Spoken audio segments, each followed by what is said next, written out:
Good morning, fabulous rock stars. Welcome to Monday morning and the Coffee Run Live. I am a little late today because I've been talking with the very, very wonderfully amazing, generous, gorgeous rock star herself, the fabulous Jo Muirhead.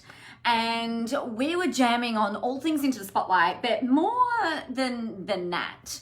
And I think that this is really interesting. You know, it's the kind of thing, hey everyone, good morning, the really interesting thing that comes up with the people that I'm interviewing. So the people that I've been interviewing for the Into the Spotlight book series is, so some of them have formed part of the, that doesn't work at all. What the heck? God, I wish, good morning, Kate. I wish the lockdowns would go away so that I could get this, get all this face movement gone. Anyway, we're very vain. It's a very vain Monday morning. So the thing that's really interesting with Into the Spotlight is I've been interviewing music artists, so singers, songwriters, performers. I've been interviewing private practice owners, entrepreneurs, people who have been out there doing their thing for a reasonable amount of time. Now, the reason that I decided to do that is because I know who are, you know that it's time to step up and get into the spotlight more, right? You know that it's time to get up and increase your visibility.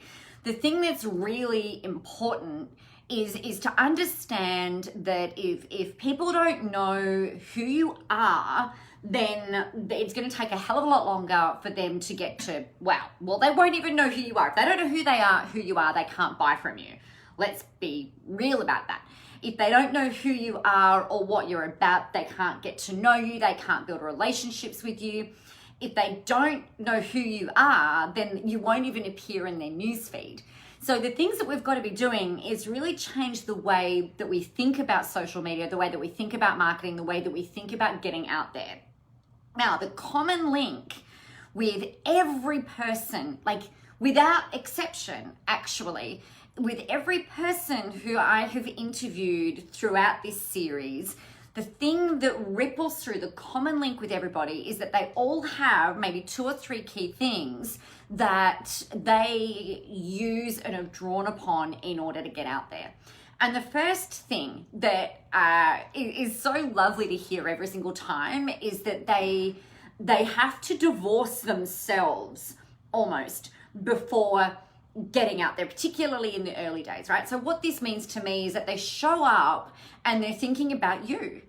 You know, if you think about your audience, if you think about your people, right? So this book, oh, I can't reach it because it's my chair's cold and I'll disappear underneath the camera.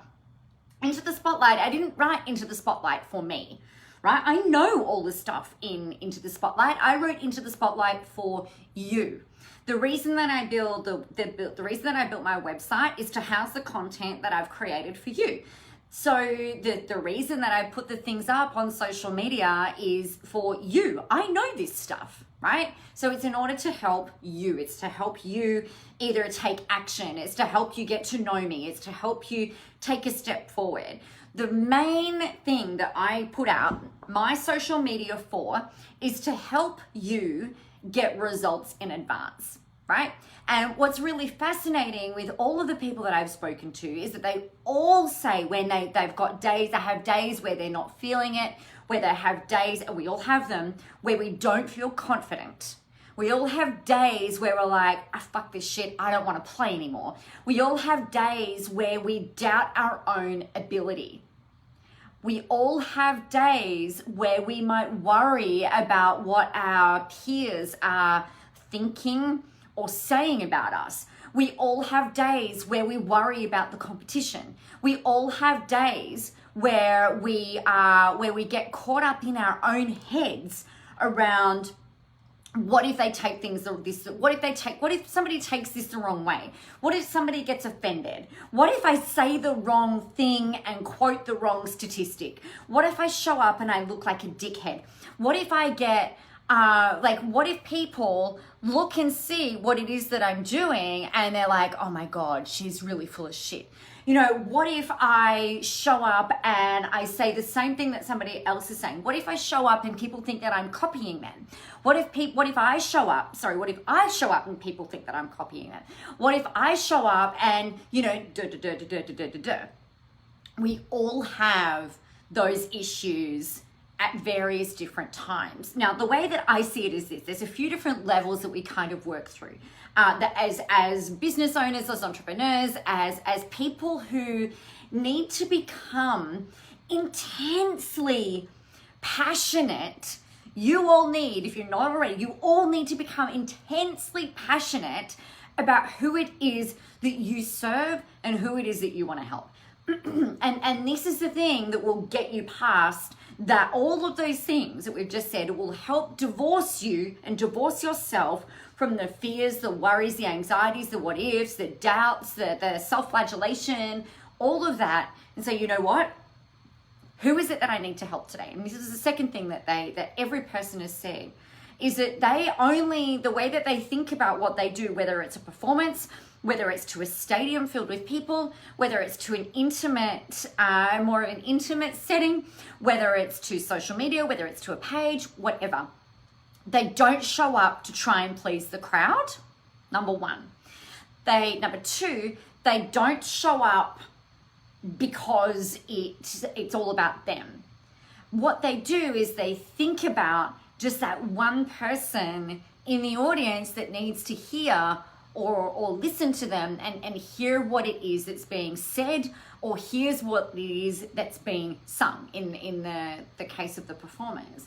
And I think that this is really curious, because when we're really committed to serving, when we're really committed to showing up, being the best versions of ourselves, helping other people, then the visibility equation or the objections to visibility become kind of like, well, you know, whatever, you know, I have to do it anyway. Like, I just have to suck it up.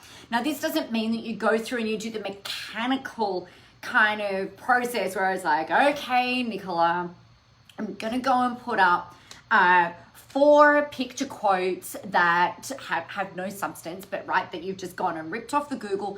I'm going to go and put up 4 picture quotes just so that I can make sure that I'm doing the thing.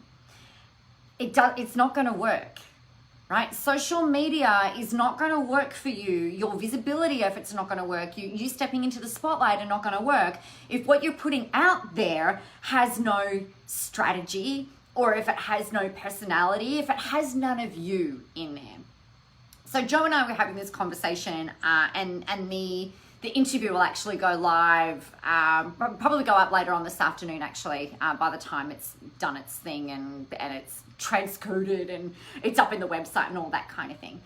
But what was really interesting is I asked her about how she found the confidence to show up and to do the things that she does, and she said all the same things that I've said. You know, it's about them. I show up to serve. It can't be about me. If it's just about me, then it doesn't work.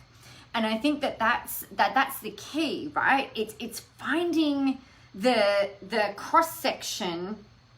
And I'm imagining 2 circles, right? And then they kind of do that, you know, the 2 circles that intersect, and you've got that beautiful little sweet spot in there. You find how these 2 intersect. It's the things that you love talking about and the stuff that lights you up, combined with the audience and the people that you really want to help, the people you want to inspire, the people that you really want to serve, and showing up regardless. If you are, like, no matter what it is that you're doing, whether you're feeling completely polished or whether you're feeling the complete opposite of not. The other thing that's really important is that you're sharing yourself, right? I think the other common thing through everybody that I've talked to, that I've spoken to, and this is of all industry leaders actually, is that they take what might work in terms of a strategy or a framework, and when they've tried to do it in the way that someone else has done it, or if you're like, oh, Nicola obviously is showing up. She shows up every day. She's in the spotlight. Like, she gets people watch her. She's making money. You know, we know that things are working. All right, I'm going to show up and be like her. Please, for the love of all things holy, don't do that. All right. What the thing that has made it all work is that we all have to start somewhere. So it's not just always about emulating someone else, right? You can model it, but it's very different. Emulation and modeling are two very different things.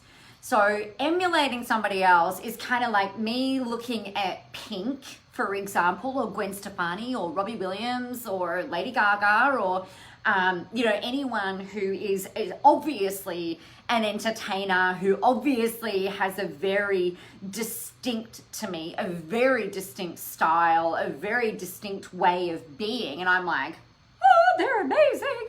I love Gwen Stefani's, look and whole vibe. I think it's amazing, and I love Robert Williams. Let's just be honest about that. But I love the entertainment factor of kind of what he does and what he brings in. Hey, Georgina. So I find that really fun. But the thing is that if I looked at Gwen Stefani and I was like, okay, well, I'm just going to be like Gwen, then it might work it wouldn't, but it might seemingly work for a little bit, but then it's going to come unstuck, right? And one of the things that's always really interesting is that the more I kind of go, oh, that's really cool. And then it's like, well, what qualities could I bring into me? How can I be even more me? How can I do me in an even more fabulous way, or a more amazing way, or in an enhanced way? But then it's about really putting my own stamp on things.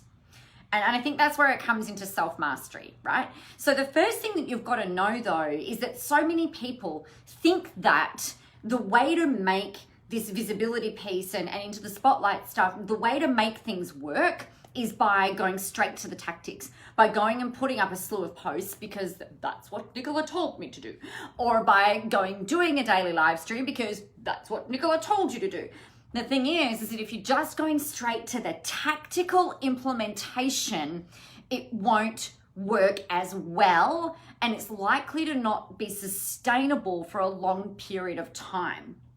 The problem that we see these days all the time in social media is like, hey, here's how you do a Facebook ad. Hey, just boost this post. And Facebook, bless their hearts, Facebook is an amazing platform. But one of the big issues is that they've got this boost your post thing, like in your page, boost this post. Or they'll send a notification that says, this video is getting 86% more reach than any others, boost it to increase that higher. Or they'll say this post is getting 25% less reach than normal. Go ahead and boost this post so that more people can see it. That is a problem if it does not tie into an overall strategy or an overall plan, right? You may as well just go outside your front door or your office and chuck like $5 or $10 into the drain, or go and buy something and then put it straight in the bin, right?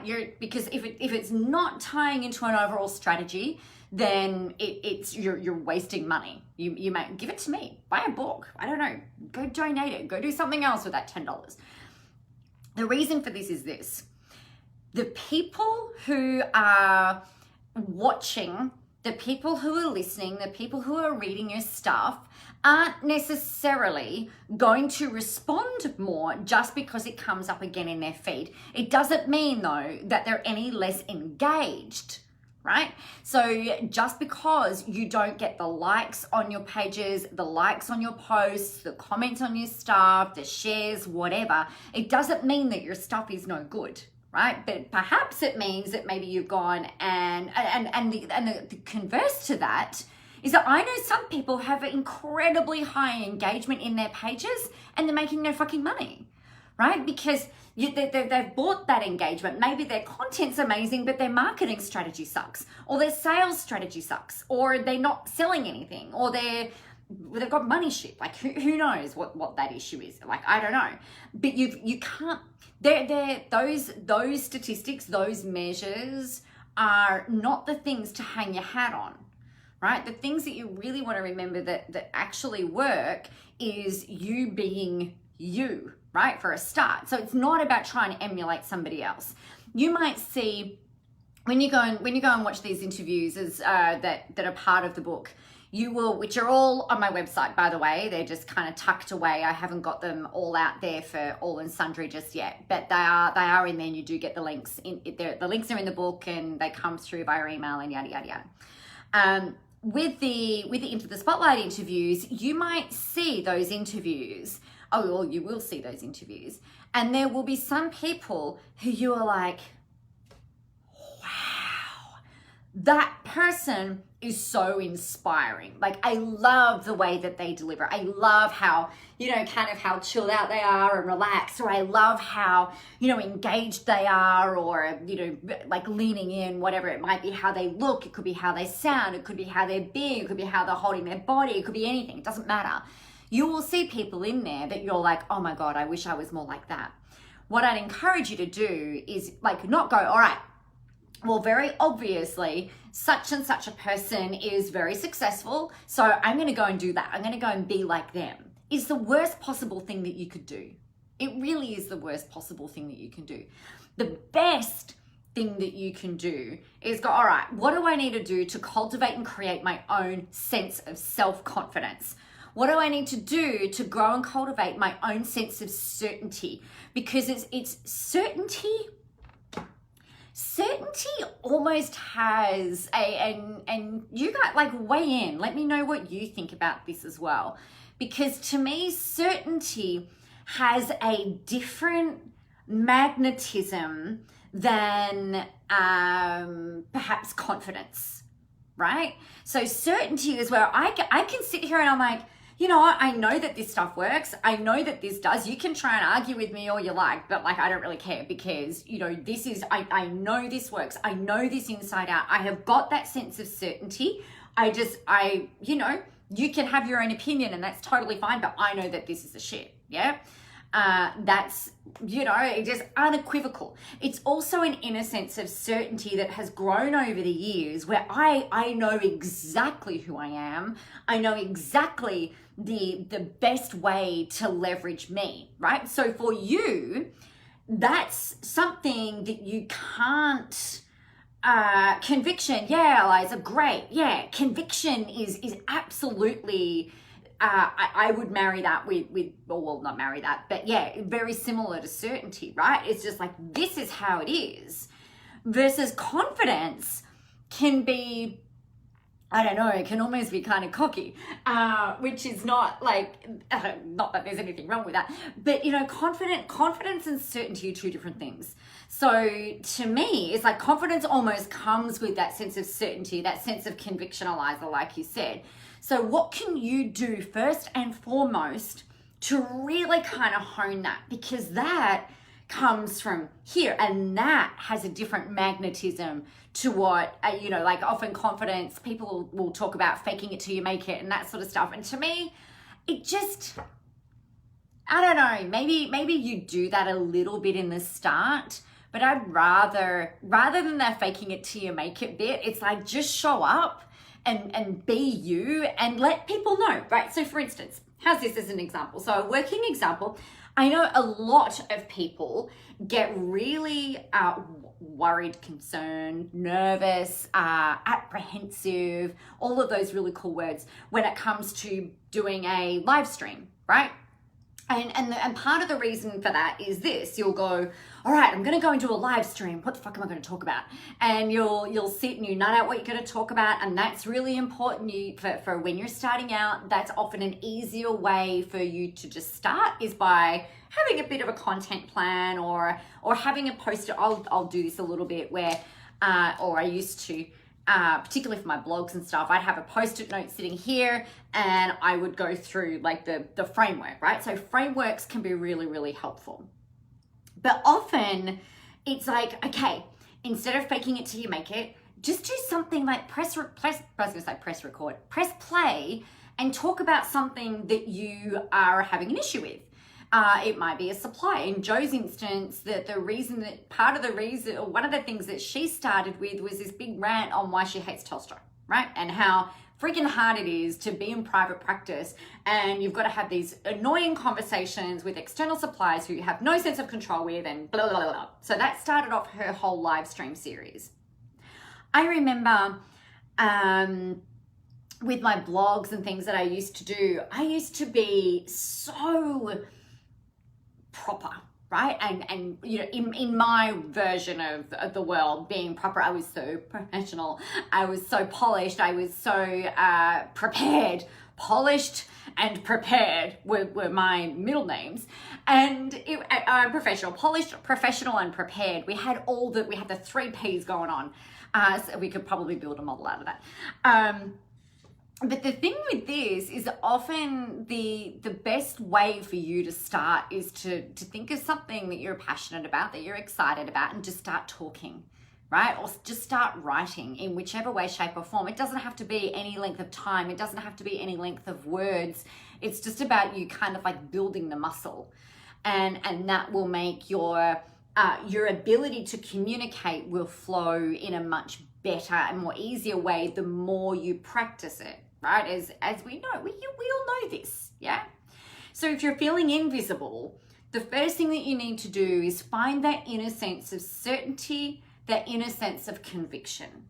The second thing that you've absolutely got to do, you have to do this, you guys, is you've got to know who you're talking to. And this is where, like what I was saying at the start, when we were thinking about, you know, if you're all up in your head and you're like, I'm not good enough, I'm not pretty enough, I don't have long flowing blonde hair, I don't have a shaved head, I don't have this, you know, sass, I don't have this sense of certainty, I don't have this blah, blah, blah, what will my peers say, and I don't want to say anything wrong, and I don't want to fuck it up. You know, if you go into a live stream and you fuck it up, did you realize that you can just finish it, click end, and then go and delete that video? So it doesn't actually matter if you really even screw it up. And the number of people, honestly, the number of people who would probably see that in their newsfeed are minimal, right? So just because you go into a live stream and you may well screw it up, that's okay. Don't worry about it. You've got 2 choices at the end of it. You can leave it there or you can delete it, right? It doesn't have to live on the internet forever. You can just go ahead and get rid of it. Yep. It's not like a photo that gets posted and then, you know, stays forever. If you go and delete your Facebook video, nobody else is going to see that unless they happen to catch it in their feed before it gets taken down. So, you know, that's the worst possible thing that could happen. But take all of that away. And if you think about, if you need to get, this is the divorcing bit, you've got to get out of your own head, right? Stop overthinking everything and bring it back to your audience. Think about, okay, the way that I'll do this, if I'm having a bit of a day, which, you know, it's 2020, I've had more days this year than any other year. And we've had some doozies. That's not true. I haven't had more days this year than any other year. But it's been an interesting year. And there have been some days where I'm like, fuck, you know, I was really scared the first time with showing up with a shaved head. I was really scared some days showing up without my hair extensions in. I was really scared some days showing up in my gym gear. Do you know, up until the start of last year, I would actually, I would challenge you to go back and have a look at a lot of the live streams that I did pre-2019. Most of them, I'm dressed like I am today, like a bit more, like not in my gym gear, like not in my workout gear, not in just a hoodie, not in a workout top. I would definitely just I'd show up. But then over the last 18 months, it's been very much more like, well, you know, just show up as I am. Some days it's in workout gear, some days it's not. It just depends on how it is. Sharon, we always overthink everything. It's a really common thing, particularly, you know, when we're doing something new, right? So the thing is that rather than overthinking all of the things, and when we're overthinking, we tend to be overthinking about ourselves, right? We're worrying, like I was reeling off all these things, worrying about our appearance or not feeling like we're going to be able to deliver at the same level of energy as we always deliver. Or, if you've done a live stream on one day, right? And it was amazing, like completely amazing. The next day, the thing that might come up is, well, shit, how am I going to back that up? It's like, instead of celebrating this amazing thing that you've just done, right, where I've been guilty of this, like, how the hell do I improve on that? That was the bomb diggity. And so, sometimes it's not this, oh, that was really shit thing. It was like, this is really great. Like, does it get better than this? I don't even know how that even happens. So to get out of our own way, bring it back to your audience, bring it back to one person that you can talk to. And the size of your audience doesn't necessarily matter. So Joe, who I was talking to this morning, who you will get the access to the interview, as I was saying, Joe and I were saying that she doesn't have a huge Facebook page following. She doesn't have a huge email list. She's got a small number of subscribers on her YouTube channel, and she's been invited to speak internationally at conferences since 2015. Right? She's built an international coaching practice. She's got a really kick-ass national practice here in Australia, and all with low audience numbers, right? It's not about the size of the audience that matter.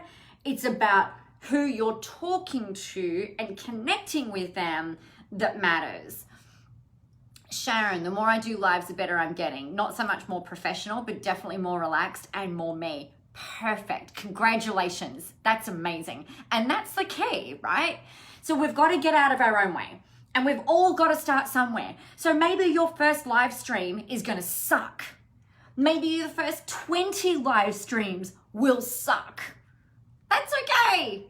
No one asked you to be perfect. Nobody asked you to have all of your shit together right from the word go. All you need to do is help one person with what you're putting out there, or inspire one person with what you're doing. And that's shifting it into being an act of service, right? To showing up and committing to really adding value. So that can help you to go, instead of being all like, and we're human, we all have it, doesn't matter what level you're playing at. We've all got different gremlins that come out to play, and the way to get rid of the gremlins is to go, all right, gremlins, you can just like go sit over there in the corner right now. Thank you for trying to keep me safe. All right, who do I need to help today? Who am I here to serve today? If I can just help one person today, what is it that they need to hear today, right? So step one was finding that certainty and that conviction. Thank you, Eliza, for sharing that word. Perfect word. So certainty and conviction. The second thing is divorcing yourself from your own shit and thinking about the audience who you can talk to. And then the third phase is, all right, well, like, how do you then kind of really step into more of that, like, how do you ramp up that energy, right? And really articulate the things that you really need to articulate. And that's when you get into the tactics. That's when you start getting into, all right, like, how do I disseminate my intellectual property? How do I make this content now even better? How can I make it do more things? How can I make it reach more people? How can I make it have a bigger impact? How can I make it do the work that it needs to do without you having to sit there pedaling, all day, every day? The problem is that most people, because it's what we're marketed to, right? We're marketed to, well, like, learn how to do this ad, learn how to grow your Facebook page, get 10,000 fans and you'll make $10,000 a month. The whole bullshit that used to go on like 8 to 10 years ago. That was the big premise, was if you get 10,000 fans, you're going to be making 10 grand a month. That was like the magical number, the magical bullshit number. But anyway, the magical number. So that there are basically the three things that you need to really kind of step into. And it's in that moment, once you've developed that certainty and conviction, once you know who your audience is, that you've got a framework to work within, that you do it your way, right? Do it your way. One of the examples that Joe shared this morning was that she did a speaker training. She was a participant in a speakership training. and they were giving her constructive feedback on how it is that she presented. Now, I had the absolute privilege and honor of seeing her present at the opening keynote to an amazing conference last year in the States. So that was in 2019, Therapy Reimagined in the US. She was asked to do the opening keynote, brand new conference. And she was amazing, right? I mean, I've seen her present live before, but this was like a whole new level. It was really amazing. And the question I asked her was, how did you do that? Like, how did you level it up? Because I've seen her present before. And she actually said that, she took on some of the feedback that was said, and she said, you know what, I decided to do it my way. And I know that for everyone, again, that I've interviewed, they've taken frameworks of things that work, and then they layer themselves into it. It's a bit like learning the piano, right? You can learn the piano, or you can learn how to play guitar, or you can learn how to sing. But you've got a choice. You can either try and be like everybody else, try and emulate the sounds and the music and the tunes and the tones and the tonalities and the rhythms of what everybody else use, or you can get a bit playful and creative, but even if you're playing the piano, you still have to press the keys to make the sound come out. Yeah? You can do what you like with that, but you still have to press the keys to make the sound come out. With social media, you still have to show up to be visible, right? But if you work within a framework that has you stepping into the spotlight, that has you communicating in a way that is so congruent, that is so authentically you, then that is the thing that is going to magnetize people to you, rather than trying to be like somebody else, because that seems to be the way to make it work. Okay? That is what I wanted to say to you today. I really, really wanted to say to you today that that you have permission, not that you need permission from me or anybody else. Most of all, you just need the permission from yourself. But in case you're not quite sure, the permission that I have for you today, thank you, Kate, for the reaction, for the love. I love it. I really appreciate it. Thank you. The thing that I have to say to you today is that you get to do this thing called marketing, called social media, called self-promotion, called PR, called whatever the heck you like. You get to do it your way. Learn the framework first, and then layer your personality in on it, layer your way, like your way of being. I don't want to ever pump out, if you're a clone of me and it feels right to be like me, go for it. Happy with that. Chances are you're not. Do you know what's really interesting, actually? The thing that people have always said to me that I used to take as a criticism, right? The thing that I used to feel most criticized about was that I had all of the words. Actually, there's a couple of things. That I had all of the words. And the second thing was, Nicola, you always have so much energy. I don't know how you do it. I don't know how you have all of this energy. What is it? People are scared of you because of all the energy that you have, right? And I was like, what? That's ridiculous. But maybe it is. I don't know. Maybe it's not. I don't know. It's not my business what anybody else thinks, for a start. But also, the thing here is that you can do it in your way. I don't want to pump out clones of me. I want you to do it in your way. And chances are you might well be a little bit more reserved or a little less up, or a little less animated, or a little less talky with your handsy. It doesn't matter. You can be an introvert and quiet and softly spoken and very paced, and have just as much, if not more, power and impact than doing things in my way does for me, right? It's not about you trying to be like me. This is about you trying to be more like you. How can you be even more you? Because that's what people are hungry for. People on the internet are all out there trying to be like everybody else. And it ends up creating and cultivating this sea of sameness with no differentiation. So you've got this really amazing wonderful, unique opportunity to really cut through the noise just by being you. It's so simple, right? But far too often, you know, we get caught up in the shoulds and the would haves and the comparisonitis bullshit that we all do, but it's just bullshit. Yeah, just be you. And that's what your people are waiting for. So there you go. I hope that's helpful. I trust that that's helpful. Oh, you're welcome, Sharon. I've struggled to find my way before. Well, I really hope that this has helped you today. So thank you for letting me know. I really appreciate it. Now, if you want help with this, then it would be remiss of me to go and do all of this jibber jabbering and not let you know how to get more help. So my very uncomfortable way of doing that is I've got a comment there's a link in the comments to Visible Live that is happening towards the end of September. If you are wanting a framework that will help you pull out all of your own unique ideas, your intellectual property, and then build a marketing framework around it so that you've got consistency for the next 12 months, so you do stand out from the crowd, so you are visible, so you are in the spotlight, but in a way that feels really freaking good, then go check that out. And if you've got any questions about it, please let me know. Thank you, Jane. I really appreciate you letting me know. Thank you so much.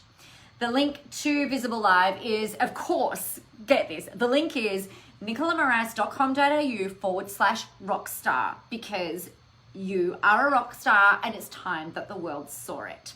So have an amazing Monday. I will let you all know when the interviews are up and ready, because I think they will be really helpful for many of you. If you need to grab a copy of the book, you can do that at the website as well. Oh, thank you, Kate. Yes, you've come through, and you've done so well as a result of Visible Live and a couple of other things we've done. So really perfect testament to the work. Thank you. All right, you guys, have an amazing Monday. Get out there, go help some people, have a whole ton of fun doing it. And remember, the world is ready for your brand of awesomeness. You're welcome, Eliza. Take care. Happy Monday. I'll see you all tomorrow. Bye.